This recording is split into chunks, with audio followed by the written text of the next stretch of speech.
Bismillahirrahmanirrahim.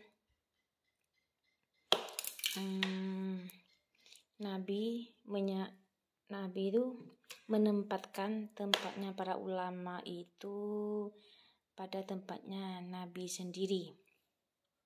Jadi waqad aqaman nabiyyu sallallahu alaihi wasallam al-ulama, benunggu aja menengaki atau menyamaaki pesanan Nabi sallallahu alaihi wasallam al-ulama ada ulama maqama nafsihi, pada tempatnya diri Nabi. Jadi faqala man zara aliman faka'annama zarani. Nabi adabu, barang siapa berziarah kepada orang yang alim, kepada alim ulama, maka dia itu seperti berziarah kepadaku. Makanya ketika ada orang berziarah kepada para wali songo atau para habaib, itu seperti ziarah kepada Nabi Muhammad.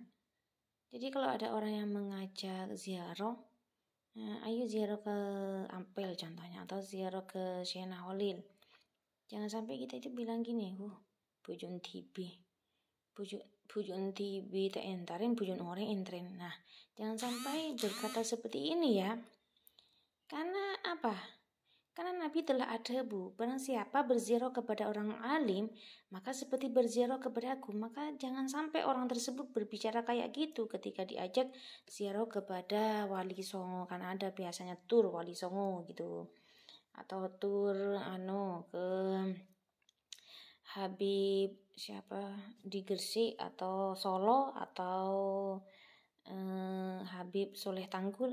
Itu jangan sampai bicara seperti itu, karena Nabi sudah adabu, barang siapa berziarah kepadaku maka seperti berziarah kepada barang siapa ziarah kepada orang yang alim maka seperti ziarah kepada diriku. Dan jangan sampai juga bicara seperti ini, ku tak lapade. Kan banyak orang yang seperti ini, bicara seperti ini. Ku tak lapade meskipun dihususkan dari rumah. Jadi gak usah ziarah, diajak ziarah kepada gurunya atau diajak ziarah kepada gurunya, gak mau. Soalnya ya tempatnya jauh, tapi gak pernah ziarah ke gurunya. Malah dia bilang, ku tak lapade setiap malam Jumat sama saya selalu dihususkan. Ya gak sama lah. Jadi gak sama dikhususkan dari rumahnya dengan ziarah kepada langsung ke kuburannya, itu beda. Beda dengan ziarah langsung ke kuburannya, itu beda dengan menghususkan di rumahnya. Jadi lebih baik itu langsung diziarahi ke kuburannya. Kalau jauh ya teka 1 tahun sekalian atau 2 tahun sekalian kalau jauh. Wa man sofaha aliman faka'annama sofahani. Dan barang siapa asalaman dengan orang yang alim, maka seperti asalaman kepadaku. Jadi kalau ada seseorang asalaman, icium, asawan kepada para alim ulama, baik para habaib atau para alim ulama, itu asalaman dengan cara dicium.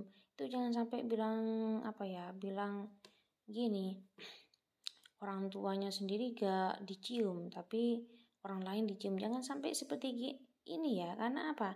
Karena Nabi sudah ada, barang siapa asalaman orang yang alim, itu seperti asalaman kepada diri Nabi. Karena apa?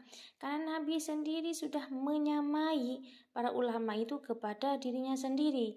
Banyak orang yang yang membanding-bandingkan ulama itu dengan orang tuanya. Tapi itu adalah orang-orang yang awam ya, orang yang gak paham ilmu agama, orang yang gak paham adab itu, orang yang gak paham ilmu tata krama itu. Ada yang bicara seperti ini, mundok orang asalaman kayak gitu, dicium, bolak-balik dicium, coba ke orang tuanya gak akan kayak gitu. Nah, jangan sampai bicara kayak gini ya. Dan siapa juga kalau salaman kepada orang tuanya gak dicium, ya pastinya dicium lah. Kalau dia tidak sopan kepada orang tuanya, ya nggak akan sopan kepada ulama. Ulama itu yang mengajarkan sopan santun kepada kita semua, sopan santun kepada orang tuanya, gitu. Jadi ulama itu yang mengajarkan akhlak kepada kita. Jadi jangan sampai yang mengajarkan akhlak kepada kita agar berakhlak kepada orang tua, agar berakhlak kepada sesama. Kalau cuma berakhlak kepada orang tua saja tapi kepada orang lain kurang ajar, ya sama saja. Seperti geng apa itu, geng motor itu kalau kepada orang tuanya ya pastinya nggak kayak gitu, tapi kepada orang lain langsung nyebut pakai arek. Itu ya sama saja nggak punya keterlaluan, itu ya sangat-sangat keterlaluan kayak gitu. Jadi kalau kepengin tahu harus ilmu akhlak, ya harus anaknya dipesantrenkan. Jadi karena banyak orang yang bicara kayak gitu, orang tuanya tidak disalami kayak gitu, tapi orang lain disalami kayak gitu. Gak boleh kayak gitu ya, karena ulama itu yang mengajarkan kita akhlak.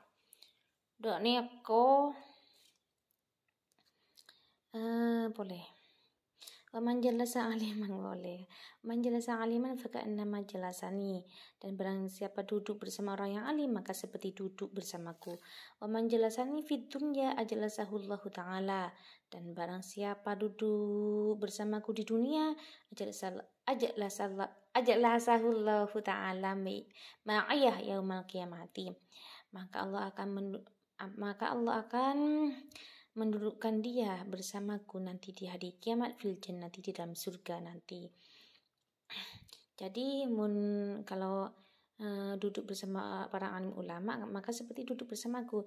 Jadi jangan setahun satu kali asowan kepada gurunya atau kepada orang yang alim, atau kalau gurunya jauh ya asowan kepada orang yang alim. Jangan jauhi ulama itu ya. Jangan jauhi ulama tersebut. Tapi ulama yang enggak asu, bukan ulama asu ya. Kalau ulama asu ya enggak usah.